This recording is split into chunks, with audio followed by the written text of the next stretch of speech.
Saya akan berikan kesempatan kepada Pak Asep Muhammad Iqbal untuk dapat menyampaikan materinya kepada para narasumber. Waktu paparan kurang lebih sekitar 20 menit per narasumber. Monggo kepada Bapak Asep Zainul Iqbal untuk menyampaikan materinya. Kita beri aplaus terlebih dahulu untuk pemateri kita yang pertama.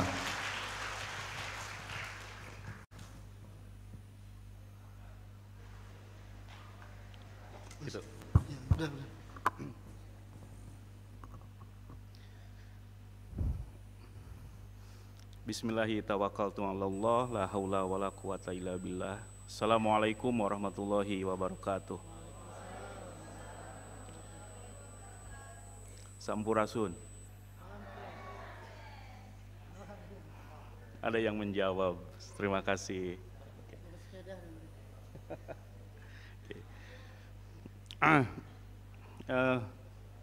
Yang terhormat pimpinan kampus yang cuma satu-satunya di Indonesia yang mengaku nomor 1, cuma ini nih, ya, nggak ada nomor 2-nya. UIN 1 di Indonesia nggak ada yang 2. Nah ini berarti ini luar biasa. Yang terhormat pimpinan kampus UIN 1 Tulungagung, yang hadir di sini ada Wakil Rektor 1, kemudian Wakil Rektor 2, Pak Hadir, kemudian Wakil Rektor 3, especially, dan juga Kajur program Magister Pendidikan Agama Islam, Dr. Agus Zainal Fitri. Yang terhormat kawan saya, senior saya, Profesor Gus Nadir Shah Hussein, ya, selamat ketemu kembali. Ya. Nah, yang terhormat dan juga yang saya kagumi seluruh mahasiswa pasca sarjana UIN 1 Tulungagung, dan juga yang saya hormati para dosen yang hadir di kesempatan pada pagi hari ini. Nah, hadirin sekalian, seharusnya yang mesti berbicara itu yang ada di sampingnya Pak Warek 3, ya, karena beliau yang lebih banyak ilmunya dari saya, ya. Tapi karena kerendahan ciri khas seorang ilmuwan tuh begitu ya, suka merendah gitu, tawadhu. Jadi mempersilahkan dulu yang masih juniornya begitu. Oke. Nah, saya hadirin sekalian diberi informasi oleh panitia untuk berbicara pada pagi hari ini tentang education. Oke. Oke. Saya bicara dengan bahasa Indonesia saja ya atau bahasa Inggris? Bahasa Sunda ya. Bisa saja supaya langsung mengerti ya. Oke. Panitia memasang sebuah judul yang luar biasa, yaitu Quadruple Helix Disruption in Education. Jadi helix disrupsi bahasa Indonesianya yang quadruple dalam education. Nah, tema ini saya kira sangat menarik dan cocok untuk diangkat pada kesempatan kali ini, pada era kali ini, karena memang dunia sekarang sedang mengalami disruption. Oleh karena itu, pada kesempatan kali ini saya ingin membahas topik disruption dalam pendidikan ini dengan fokus kepada disruption yang terjadi di perguruan tinggi atau di higher education institution, lembaga pendidikan tinggi. Nah, kampus kita semua yang ada di sini, baik dosen dan mahasiswa, adalah bagian dari higher education atau pendidikan tinggi. Nah, yang di dalamnya ada universitas, ada institut dan sebagainya. Nah, mungkin panitia sudah bisa menampilkan slide saya supaya bisa membantu hadirin untuk bisa mengikuti paparan saya. Judulnya adalah Staying Relevant. Nah, ini menarik nih judul. Kenapa ini saya buat Staying Relevant? Higher Education in a Disruptive or Changing World. Bagaimana supaya kita bisa tetap relevan di tengah dunia pendidikan tinggi yang mengalami disrupsi, di tengah dunia yang sedang berubah. Oke. Baik, apa yang ingin saya sampaikan pada pagi hari ini adalah pembicaraan tentang diri kita sebagai dosen, tentang diri kita sebagai mahasiswa tentang dunia akademia. Saya akan berbicara mengenai masa depan pendidikan tinggi. Saya akan berbicara tentang masa depan kita. Kita di sini adalah dosen, kita di sini adalah mahasiswa. Nah, ini kita akan berbicara tentang masa depan kita semua. Masa depan di mana? Masa depan ketika dunia sedang mengalami disruption. In a disruptive world, dunia yang sedang mengalami disruptive. Karena apa? Karena disruption is coming to higher education. Disruption sekarang bukan cuma terjadi pada sektor bisnis, tetapi juga sedang memasuki dunia pendidikan tinggi, yaitu dunia kita. Nah, selanjutnya saya akan membahas ketika kita dunia sedang mengalami disruption, bagaimana kita dunia pendidikan tinggi meresponnya. Lalu kira-kira tantangan apa yang kita hadapi di tengah dunia yang sedang mengalami perubahan yang cepat ini. Karena saya berlatar belakang sosiologi, maka nanti di belakang setelah deskripsi tentang disruption tadi, saya akan sedikit analisis dari perspektif sosiologis. Dan nanti juga kalau kita ada waktu, kita akan membawanya dalam konteks Indonesia. Oke, saya kira itu gambaran apa yang ingin sampaikan. Nah, mari mulai dengan semacam deskripsi tentang apa yang sedang terjadi di dunia sekarang ini. Bahwa disadari atau tidak, diterima atau tidak, sekarang a disruptive world is underway. Bahwa dunia yang disruptif, dunia yang tanda petik mengalami sedang disruption ini sedang datang, sedang berlangsung, dan itu menghampiri kita semua, termasuk menghampiri dunia pendidikan tinggi. Saya ingin mulai dengan apa yang bersifat teknologi yang mudah kita dapat. Kita semua tentu mengenal Gojek, betul kan? Gojek, tahu ya? Nah, kalau di dunia barat itu namanya lebih dulu Uber. Nah, di Indonesia juga Uber ada, tapi mungkin tidak sering. Kata yang paling gampang di Indonesia Gojek. Kita semua kenal Gojek. Gojek adalah sebuah contoh yang paling nyata sebuah disruption, walaupun itu dalam dunia bisnis. Gojek adalah sebuah teknologi pinggiran asalnya yang kemudian naik ke atas menantang dunia transportasi kita. Yang semula tidak diperhitungkan, nih Gojek ini lalu muncul ke permukaan dan dia menantang taksi, menantang mobil umum dan sebagainya. Tapi lama-lama yang datang dari pinggiran ini dan dari bawah ini justru sekarang menjadi kekuatan besar. Ini contoh yang disrupsi. Contoh yang paling nyata, kita semua suka nonton kan? Nah, biasanya kita nonton film itu di TV atau di bioskop. Sekarang dunia penonton film sedang mengalami disruption, yaitu dengan munculnya Netflix. Ya, Anda tinggal daftar menjadi anggota Netflix, Anda tidak perlu pergi ke bioskop, Anda dapat bisa nonton TV apa saja film yang Anda suka. Ini adalah tantangan bagi establish cara menonton. Banyak lagi yang paling sering kita hadapi adalah Zoom. Sebelumnya ada Skype. Selama ini kita belajar itu di kelas tatap muka seperti ini. Kemudian karena ada pandemi lalu muncul sebuah kekuatan baru cara belajar, yaitu Zoom. Nah, muncullah apa yang disebut dengan online education, kuliah online. Nah, kemudian di mobil juga di zaman dulu juga begitu. Ketika pada abad 19 kita mengenal kendaraan ditarik oleh kuda, ya kan? Tapi kemudian muncul tantangan baru bahwa muncul adanya Ford Model T oleh di Amerika yang bisa memproduksi mobil yang bisa dibeli oleh kebanyakan orang terutama kelas menengah.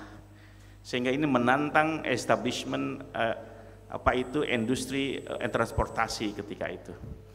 Itu beberapa contoh dalam dunia teknologi khususnya mengenai disruption. Dan dalam konteks dunia pendidikan kita, khususnya higher education atau pendidikan tinggi, disrupsi itu muncul dalam bentuk online learning, pembelajaran online.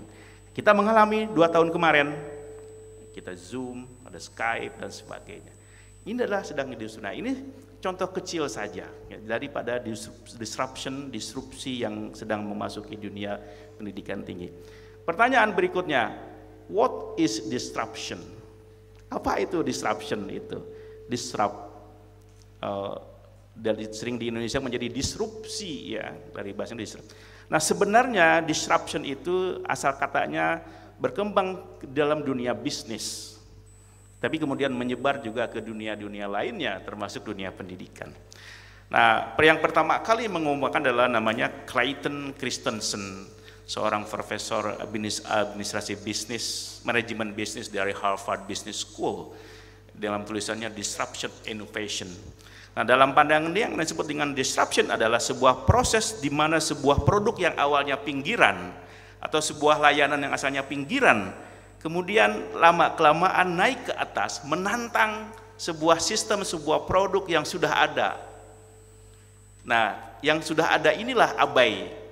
Lalu akhirnya dia tergantikan oleh yang baru ini. Seperti yang saya sebut tadi dengan Gojek dan sebagainya itu. Nah, itu disebut dengan disruption. Jadi ada juga istilah sebutnya dalam bukunya Simon Lindgren itu disebut dengan new noise. Jadi berisik yang baru. Jadi yang namanya disruption itu berisik karena mengganggu apa yang sudah ada.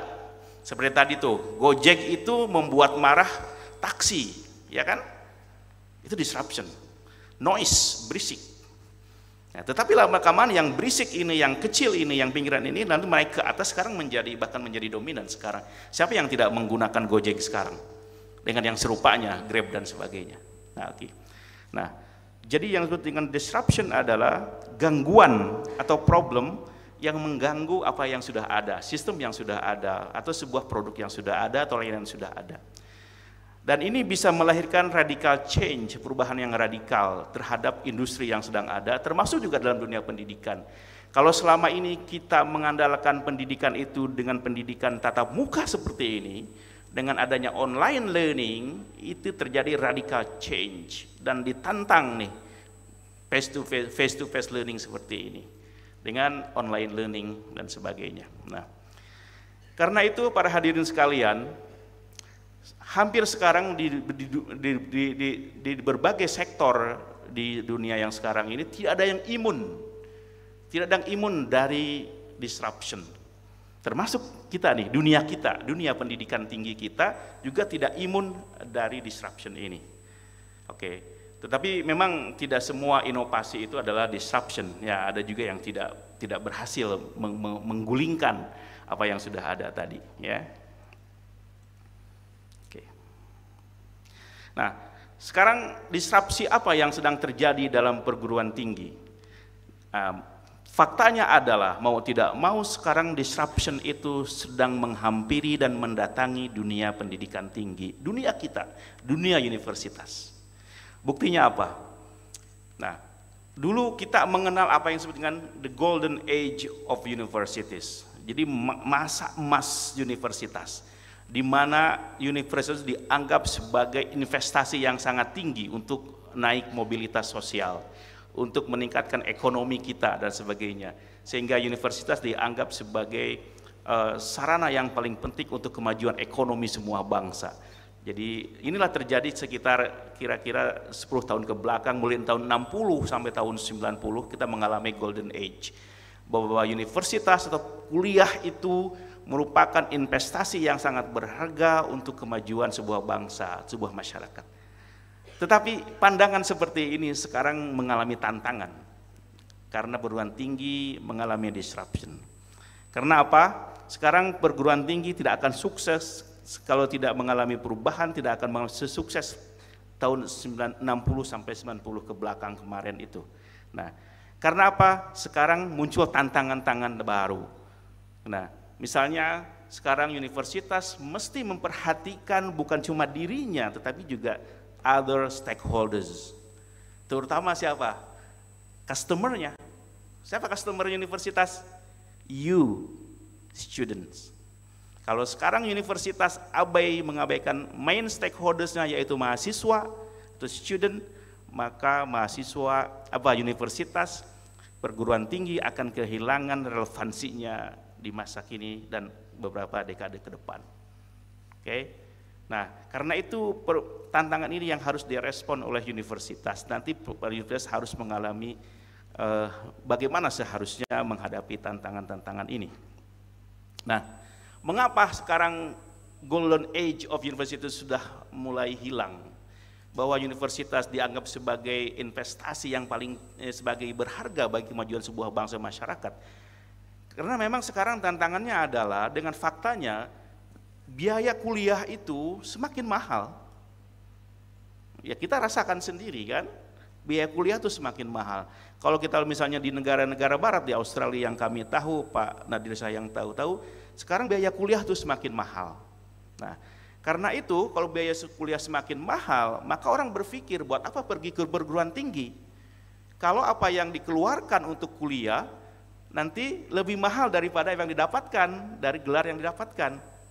Oke, jadi nanti ada semacam mengalami sekarang di dunia barat itu mengalami bahwa valuasi atau nilai sebuah gelar itu yang didapatkan dari perguruan tinggi itu mengalami decreasing, mengalami penurunan. Jadi nilai gelar yang didapatkan dari perguruan tinggi itu sekarang mengalami penurunan. Karena apa? Ya itu tadi, karena orang buat apa pergi ke perguruan tinggi kalau nanti biaya, katakanlah biaya kuliah itu habis 200 juta, tapi nanti dari gelar yang didapatkan cuma dapatnya sedikit yang dihargai oleh dunia kerja. Ya, biaya yang dikeluarkan lebih tinggi daripada apa yang didapatkan ketika dunia kerja. Nah, karena itu survei-survei di dunia barat, di Inggris misalnya menyatakan bahwa manfaat kuliah itu sekarang banyak orang yang ya tidak lebih tinggi. Bahkan lebih banyak biaya kuliah yang dikeluarkan daripada nanti apa yang didapatkan ketika masuk dunia kerja. Kalau itu buat apa kuliah? Seperti itu ya. Itu survei yang dilakukan tahun 20 mengatakan bahwa di Inggris misalnya 44% responden berpikir bahwa biaya kuliah itu lebih mahal daripada apa yang didapatkan setelah nanti selesai dapat kerja dan ternyata gaji yang didapatkan lebih kecil daripada biaya kuliah. Oke, saya kira. Jadi ini mengalami valuasi gelar itu mengalami penurunan, ya. Karena salah satu sebabnya adalah karena biaya perguruan tinggi semakin mahal. Oke. Nah, mengapa terjadi penurunan seperti ini? Tadi sebabnya adalah karena tuition fee atau biaya kuliah yang semakin tinggi dan mengakibatkan mahasiswa itu punya hutang. Karena kalau tradisi negara-negara itu mahasiswa itu boleh ngutang kepada pemerintah untuk biaya kuliah. Nah, juga mungkin ada salah administrasi dari kampus-kampus sehingga biaya kuliah menjadi tinggi dan biaya yang keluar untuk kuliah lebih mahal daripada nanti gaji yang didapatkan. Nah, juga nih sekarang nih lagi tren seperti di kampus kita ada gelar international ranking, ya kan? Sekarang kampus di dunia termasuk di Indonesia berlomba-lomba untuk mendapatkan gelar internasional gitu kan? Ada Times Higher Education apalagi. Nah, itu ranking-ranking internasional seperti ini itu sebenarnya menggunakan uang siapa? Menggunakan uang Anda sebagai mahasiswa.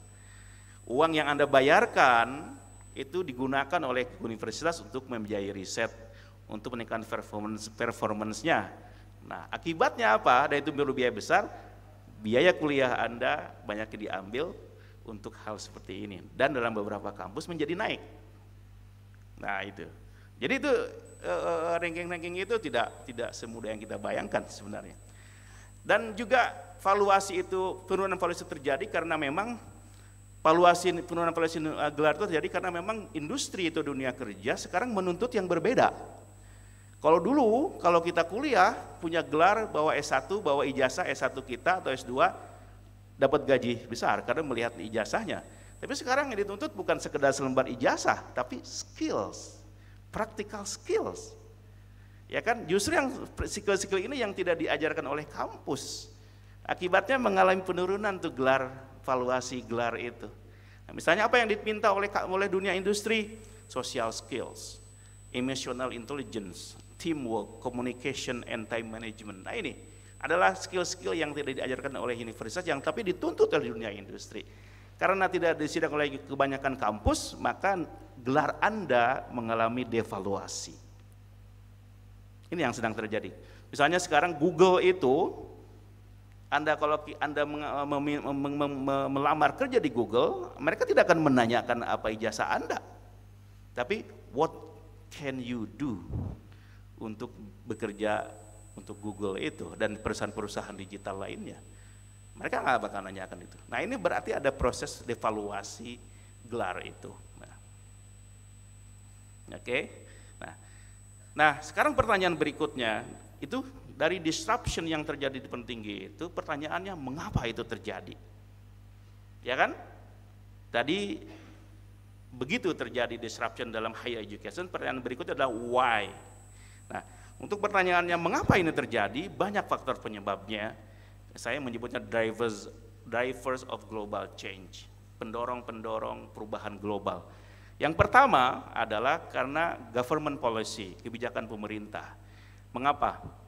Tadi itu hubungannya dengan sekarang biaya kuliah tinggi di dunia barat, di Amerika, di Inggris, di Australia, mungkin juga di kita. Karena pemerintah sekarang banyak mengurangi biaya untuk perguruan tinggi. Kita rasakan kan? Biaya publik untuk kampus dikurangi oleh pemerintah. Karena pemerintah mengalihkan dana itu kepada sektor lain, misalnya kalau di dunia barat memberikannya kepada untuk pemulihan kesehatan, untuk aging population, masyarakat yang kaum tua yang perlu diperhatikan. Nah, biaya dua contoh inilah yang akan sekarang lebih diperhatikan pemerintah daripada perguruan tinggi. Maka tuntutan untuk menjadi PTNBH itu pasti mungkin diminta juga minimal BLUD seperti itu. Karena memang pemerintah mengurangi dana-dana publik untuk perguruan tinggi. Ya, itu yang menyebabkan biaya kuliah semakin mahal ya contohnya. Nah, yang kedua, penyebab kedua adalah dari disruption tadi terjadi digital revolution, revolusi digital. Nah, ini paling kita rasakan ya. Nah, saya kira ini yang paling kita rasakan, terjadi revolusi digital. Nah, ini menjadi penyebab besar disruption terhadap digital bagi perguruan tinggi. Nah, contoh tadi nih, karena terjadi digital revolution, sekarang perguruan tinggi tradisional yang mengajar secara face to face seperti ini mengalami tantangan daripada online education. Dari kampus-kampus yang menyelenggarakan pendidikan atau learningnya melalui secara online. Dan saya kira ini sudah mulai banyak di kampus-kampus. Nah, di Indonesia saya kira banyak juga mulai itu, dan apalagi kemarin kita mengalami selama 2 tahun, tapi mungkin sebelum kejadian pandemik pun ada beberapa kampus yang sudah melakukannya, dan gitu kan, seperti itu. Kemudian sayangnya nih, terjadi digital revolution ini banyak kampus yang tidak siap. Nah, sekarang terjadi digital revolution, tapi banyak kampus yang tidak siap merespon perubahan ini. Atau mungkin tidak mau karena masih mempertahankan model tradisionalnya. Kemudian yang ketiga, nah, penyebab ketiga terjadinya disruption terhadap di dunia perguruan tinggi adalah, nah ini yang sering kita dengar itu, the fourth industrial revolution, revolusi industri yang keempat. Nah, kita mengenal revolusi industri ada 4 ya. Yang pertama revolusi industri yang secara fisikal, yaitu munculnya steam, uap, kapal uap, itu menunjukkan revolusi. Kemudian revolusi kedua ketika muncul listrik. Revolusi ketiga ketika muncul komputer. Nah, yang terakhir kita sekarang digital revolution. Oke, yang ini adalah industri yang keempat. Revolusi industri yang keempat ini yang memadukan antara fisik, digital, dan ruang-ruang atau sarana-sarana biologis. Nah, karena itu pada revolusi Indonesia yang keempat ini menuntut ada kemampuan universitas untuk melakukan transformasi sesuai perubahan ini. Nah, sehingga kalau kampus universitas tidak mampu menangkap ini, dia akan terus mengalami disruption tadi dan tidak bisa menyesuaikan diri dengan perubahan yang ada. Faktor yang keempat terjadinya disruption bagi perguruan tinggi adalah perubahan demografi. Nah, saya kira ini sekarang dunia ini mengalami demografi, perubahan penduduk. Sekarang kalau di negara-negara maju itu, penduduk yang usia tua itu semakin tinggi, aging population. Jadi sekarang misalnya di Australia, di Eropa, di Amerika, penduduk yang berumur 60 ke atas itu lebih banyak daripada yang usia muda. Tapi sebaliknya di Indonesia, nanti pada tahun 2045 akan terjadi bonus demografi, justru yang paling banyak adalah orang-orang muda seperti Anda ini. Tapi kalau kita tidak bisa memanfaatkannya itu malah bukan menjadi surplus, bahkan menjadi beban bagi negara, karena generasi muda yang mestinya bekerja produktif tidak produktif. Oke, nah seperti itu. Itu contoh beberapa yang terjadinya perubahan demografik ini. Kemudian yang driver berikutnya dari perubahan global change itu adalah ini yang sering kita dengar, climate change, perubahan iklim. Nah, mungkin kita tidak sadari bahwa dunia ini sekarang mengalami perubahan iklimnya. Ya, mungkin kita dengar ada global warming dan sebagainya. Suhu semakin meningkat, es di kutub banyak yang meleleh, dan itu akan mengakibatkan banjir di banyak negara.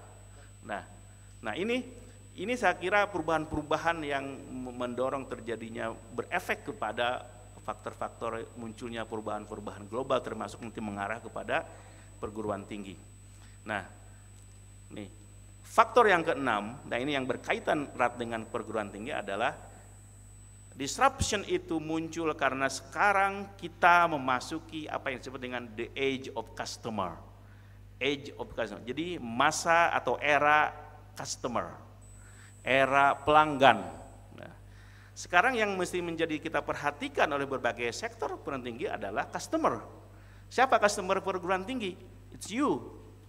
Utamanya adalah mahasiswa. Jadi kalau kampus UIN ini tidak memperhatikan Anda, mahasiswa, berarti kampus ini tidak mengerti tentang perubahan yang sedang terjadi. Bahwa kampus yang adalah pelayan Anda adalah customernya. Oke, yang mestinya menjadi perhatian. Nah, misalnya edge customer itu dimulai sejak tahun 2018 ke sekarang ini. Contohnya apa tadi tuh? Ada Gojek itu kan. Gojek itu muncul karena memang di situ customer menjadi pusat dalam sebuah pelayanan bisnis. Begitu juga kalau universitas harus menjadikan mahasiswa sebagai pusat pelayanannya. Ya, ada Airbnb dalam dunia perhotelan, Amazon, Netflix, The Apple. Itu adalah bisnis, contoh-contoh bisnis yang menekankan pentingnya memperhatikan customer, karena sekarang kita memasuki the age of customer. Maka apa yang disebut dengan customer sovereignty, kedaulatan customer, itu sangat penting diperhatikan. Jadi kampus ini mesti memperhatikan kedaulatan Anda semua sebagai customer, karena Anda adalah yang mesti dilayani nomor satu. Nah, sekarang apalagi gampang ya, mungkin dulu kampus atau bisnis pemerintah dan kampus kurang memperhatikan customer ini. Tapi sekarang dengan munculnya media sosial dan sebagainya, customer semakin cerdas, tahu hak-haknya. Anda sebagai mahasiswa, tahu hak Anda sebagai mahasiswa. Karena itu Anda layak menuntut kepada pemberi layanan Anda, provider ini yaitu kampus ini, apa yang mesti Anda dapatkan. Dan ketika kampus ini tidak mampu merespon Anda, maka kampus ini akan tertinggal. Ya. Oke. Nah, driver selanjutnya pada global sosial adalah munculnya pandemik. Saya kira ini paling jelas ya. Disruption yang terjadi di dunia sekarang ini termasuk perguruan tinggi karena ada global pandemic COVID-19. Saya kira ini tidak perlu dibahas, Anda semua tahu. Tapi saya ingin menekankan kepada efek langsung pada perguruan tinggi, yaitu apa? Adanya pandemi COVID-19 yang alhamdulillah hari ini kita bisa melewatinya, itu mengakibatkan berkurangnya jumlah mahasiswa di kampus-kampus, khususnya di negara barat. Australia misalnya. Australia kehilangan besar international student-nya. Nah, karena global pandemic ini mahasiswa asing berkurang masuk ke negara-negara maju. Australia, Amerika, Kanada dan sebagainya. Karena borders ditutup, penyebaran ditahan. Nah, ini adalah kerugian yang sangat besar bagi perguruan tinggi dan juga kerugian bagi sebuah negara. Tapi bagi negara yang sudah menjadikan pendidikannya, khususnya pendidikan tinggi, sebagai industrinya, sebagai komoditas ekspornya. Tapi bagi kita mungkin tidak ya, saya kira ini. Mungkin UIN 1 walaupun ada mahasiswa asingnya, tapi kan tidak banyak ya. Tapi bagi di negara-negara yang sudah menjadikan pendidikan sebagai komoditi ekspornya, maka pandemik kemarin itu merupakan bencana besar. Income bagi negara berkurang, ya. Dan kami sebagai yang pernah mengalami di sana bisa merasakan itu. Dan Gus Nadi yang masih di sana saya kira merasakan itu pula, bahwa betapa seriusnya efek dari pandemi ini bagi jumlah mahasiswa di perguruan tinggi negara-negara maju.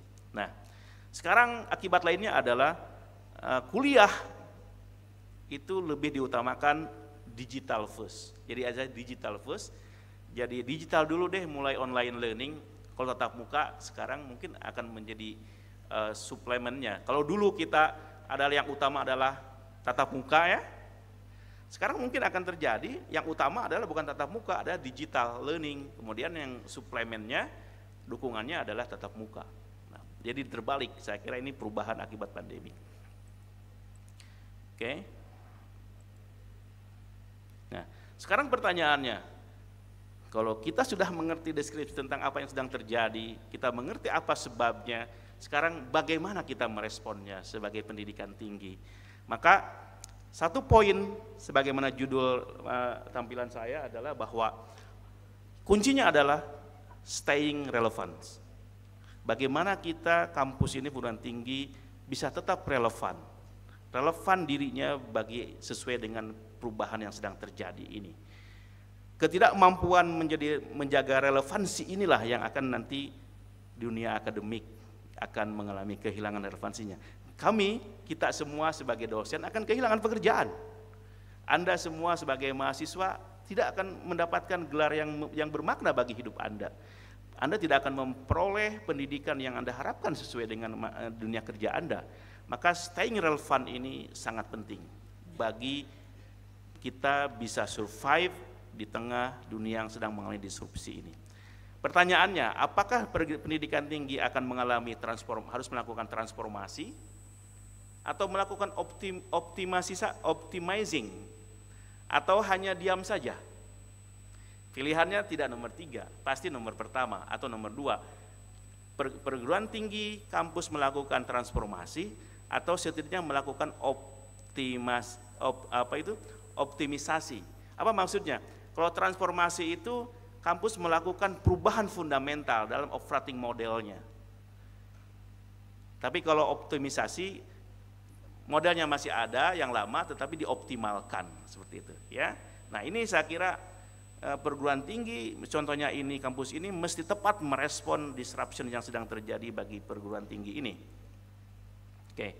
Nah, caranya bagaimana yang harus diperhatikan untuk bisa bertransformasi ini, maka pendidikan tinggi harus menciptakan framework transformasi universitas yang mementingkan atau memikirkan dengan serius kepentingan stakeholders kita.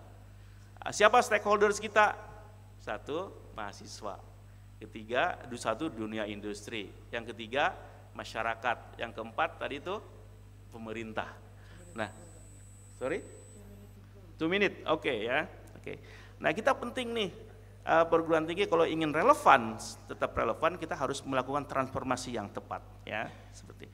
Nah, yang disebut transformasi itu bukan cuma dalam kurikulum, bukan cuma dalam bagaimana dosen menyajikan pendidikan kuliahnya, tetapi juga dalam operating modelnya. Jadi dari segi fundamentalnya sudah mengalami perubahan, dicirikan dengan karakter yang fleksibel. Dicirikan kampus itu agile, harus gesit. Dan juga ketika program yang dibuat itu harus dipimpin oleh visi-visi masa depan yang berbasis evidence, yang berbasis riset, yang berbasis bukti. Bukan cuma angan-angan, tapi juga kebijakan itu dibuat berbasis kepada fakta-fakta penelitian. Oke. Nah, disinilah pentingnya dalam transformasi perguruan tinggi itu, perguruan tinggi fokus kepada customer experience.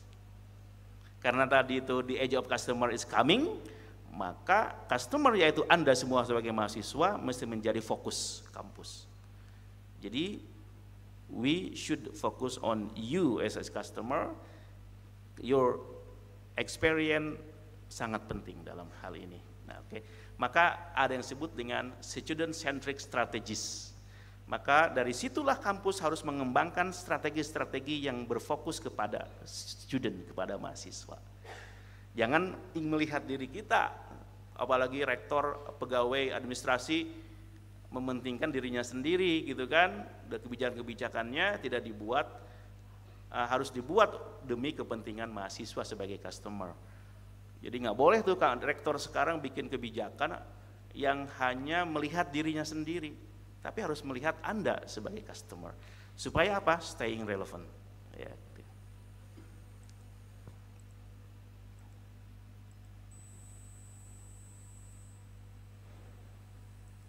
Oke.